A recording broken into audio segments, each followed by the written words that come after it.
Le chagrin, c'est une affliction, c'est une forme de tristesse que tu vas traverser, ce sont des peines que tu vas avoir, ce sont des douleurs que tu vas traverser. La bénédiction de l'Éternel, c'est elle qui enrichit et elle n'est suivie d'aucun chagrin. Donc le chagrin précède toujours la bénédiction. Le chagrin te permet de mieux apprécier les bénédictions que Dieu te donne. Chaque fois que tu as une promesse de Dieu, il faut savoir que tu vas traverser des périodes de peine, de tristesse, de douleur, d'affliction. Et accepter, c'est la première étape.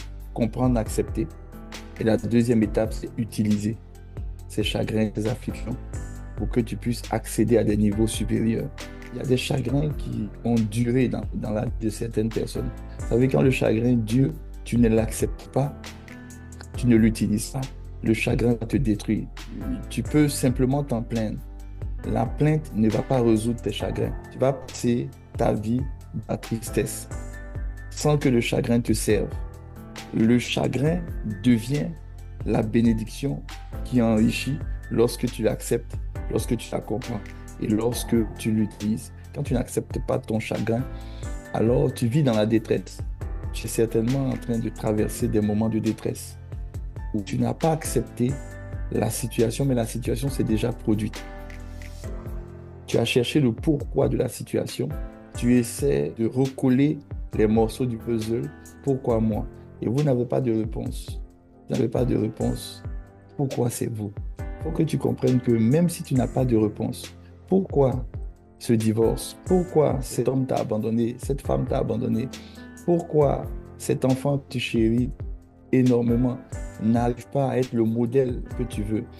Pourquoi de telles situations arrivent dans ma maison? Pourquoi de telles situations arrivent dans mon travail? Pourquoi je vis de tels troubles? Pourquoi toutes les personnes que je rencontre, c'est comme ça? Et ce n'est pas autrement. Pourquoi je suis toujours la personne qui est méprisée? Les pourquoi sont nombreux. Et souvent, tu n'as même pas la réponse au 1% de ces pourquoi. Mais la réponse, sois-en sûr, ne va pas changer l'événement qui est déjà arrivé.